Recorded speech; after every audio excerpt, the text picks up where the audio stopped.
Hey, it's Game Hydro with another video about High Seas Hero. We're going to go over cabin mode and the world map mode because they're a little bit misunderstood in some ways compared to this main game mode. So unless you're a player who's already gone looking for MMO RTS related gameplay, you may not have given the cabin too much thought or put that much time into it.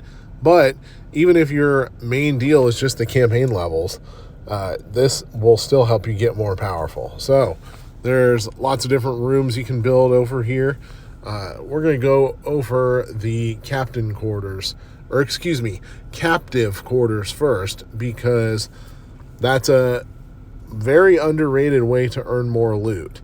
Now, even if you don't have a captive, you can still earn a good bit of offline or idle loot, but the more captives that you have, the more loot that you earn. For example, when we caught our fifth captive, we got 74 coins per minute, but before that, when we only had 4 captives, we were at 59 coins per minute. And before we had any captives, we were at a mere 40 coins per minute. You can hit these buttons in order to grief your captives. It doesn't really affect them. It's just kind of fun to do, I suppose.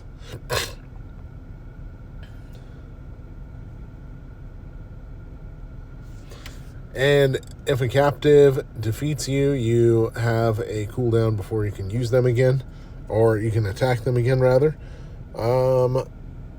You have a master as well, sometimes, and you can request help in order to try to defeat the master. Now, this guy actually should be fairly easy to beat whenever we do fight him, because currently our power is like, 1.4 million. His is only 2.3 million, and he doesn't appear to be super active in the game.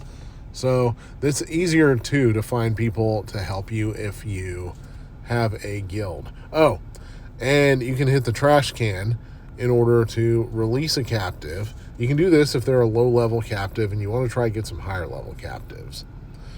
A lot of resources that you can get from here. You can get marine oil. You can get chemicals. You can get scrap metal, things like that. And the way to get those is by upgrading the rooms in which they're made, upgrading the furniture within, and adding crew members to them. With each of these individual rooms, there's also skills that are listed at the bottom, and these skills give you bonuses that affect your stats out on the main game. So that's where this comes in as far as getting more powerful on the main game. You can add heroes. The game will recommend what heroes for you to add, but you can also add your own, or you can try to draw for more heroes. And then you can hit the upgrade button. You can either wait for the time to finish, or you can complete it now using diamonds, which obviously are very numerous within the game. Docking bay. Up here is where your gunboats are stored. That's how many are in there versus the maximum. Obviously, you upgrade it in order to increase the maximum number of gunboats that can be stored there.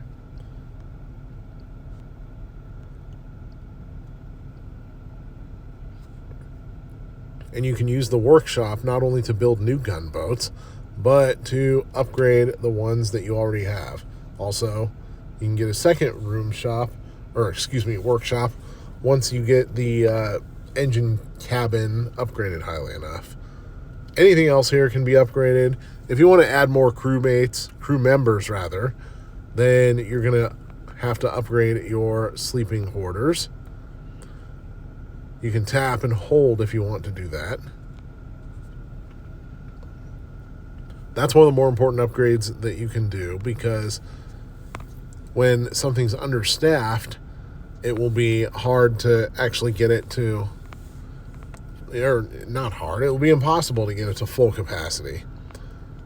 But otherwise, you can simply go by the 3 quests up above where it says upgrade fishing cabin to level 4, smelting room to level 4, engine room to number 5. There's always 3 quests at a time, and those quests will switch out as you complete them. You'll get rewards for completing them, which are listed in there. And once you get enough of those quests completed, you'll get the chapter reward. Over here in the Intel Center,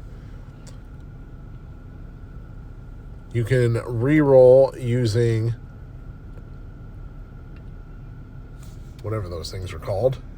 Classified intel. You can re-roll your attributes and try to get better and better attributes.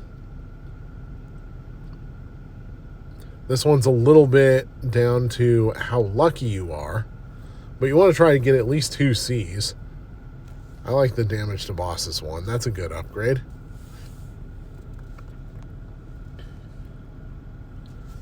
And leveling up the Intel Center will allow you to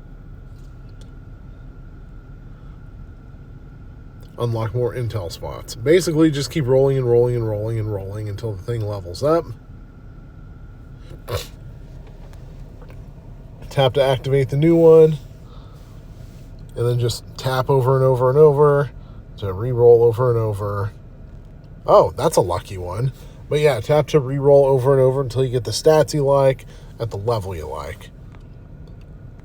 What else? Tech. Over here, you can upgrade various tech related to the development of things. You can use chemicals for this.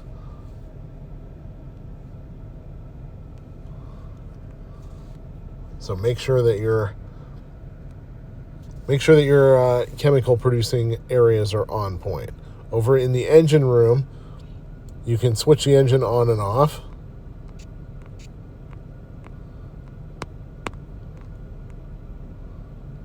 Tap the button. You can also tap the button to put the engine on overload, which will significantly increase the performance, but also significantly increase the amount of fuel that's blown. And just like the other rooms, you got your skills over there. Use the little icons to show you what you're missing. Oftentimes you'll need to activate the hero, and activating the hero will provide you with an instant, lasting boost. Sometimes you can even activate multiple heroes, as above.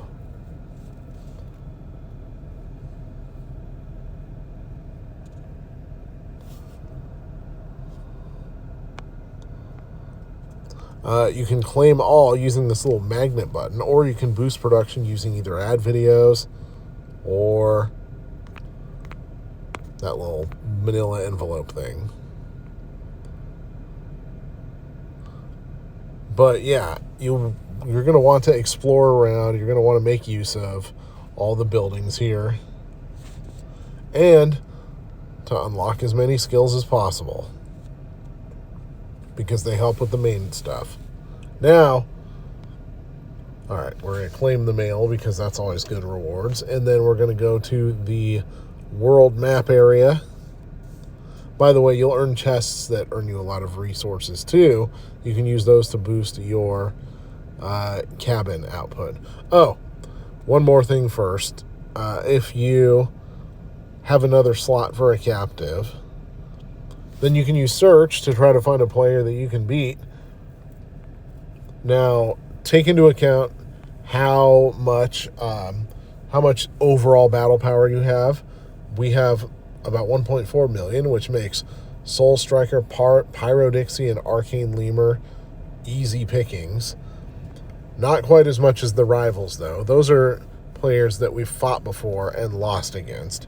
So if you get a rival, make sure you upgrade to at least about equal to their level before you try to battle them again, or else you're going to end up like Drake after Kendrick Lamar eviscerated him. Speaking of rivals. Anyways, over in the world area,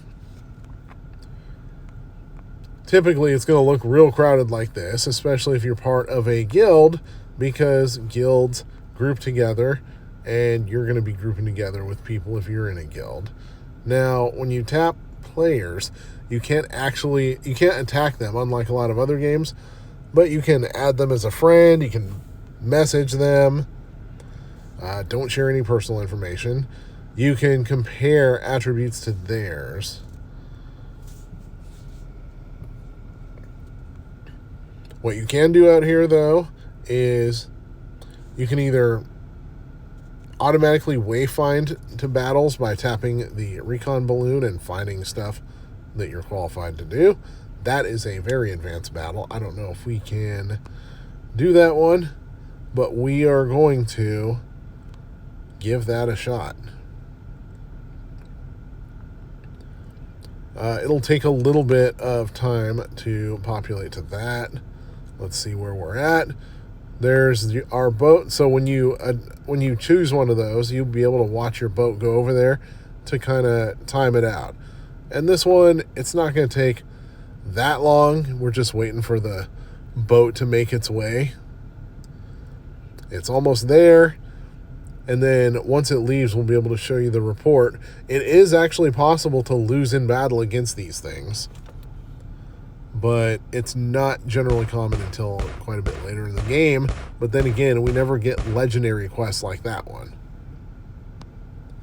Go to reports, you'll be able to see what you did, and that was level 4.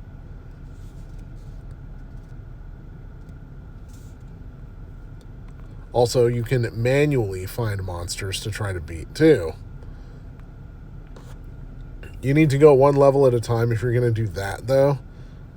You can pick either the Ration Raider, Abyss Extractor, or Ironback Titan.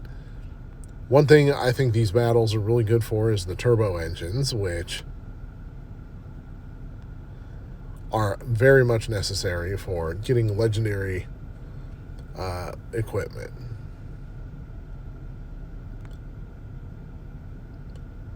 Hit the quick deploy or choose how much to deploy. And if it's too high of a level, these things will help you get rid of your excess gunboats really quickly, because you're gonna lose them. But it's kind of the same deal as before.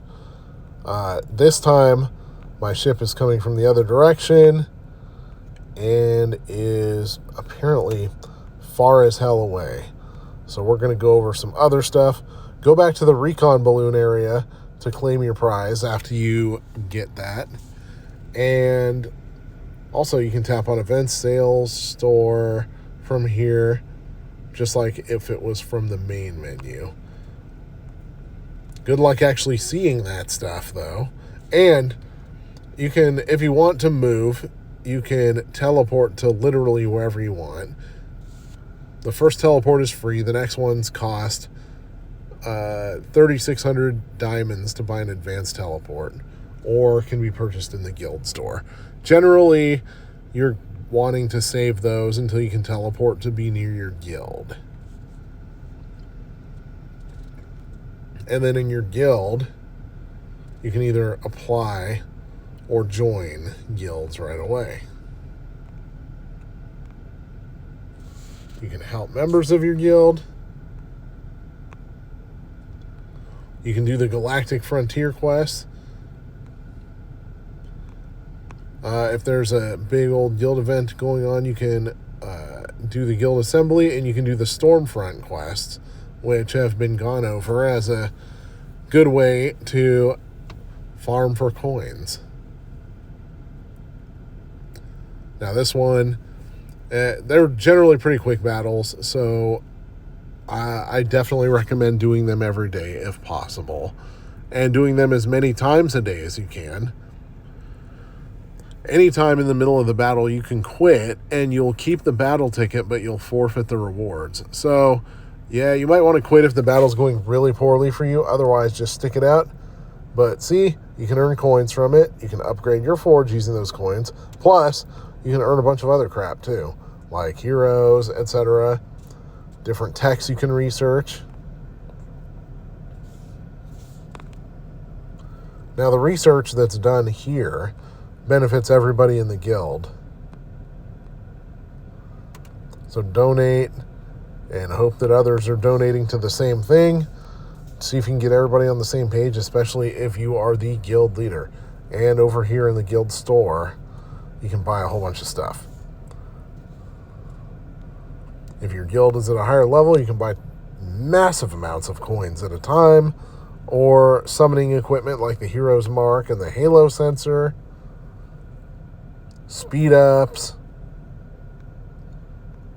Charming Cutie fragments, which are necessary in order to summon the Charming Cutie frigate, and more. Plus collect celebration gifts, which give you nice rewards.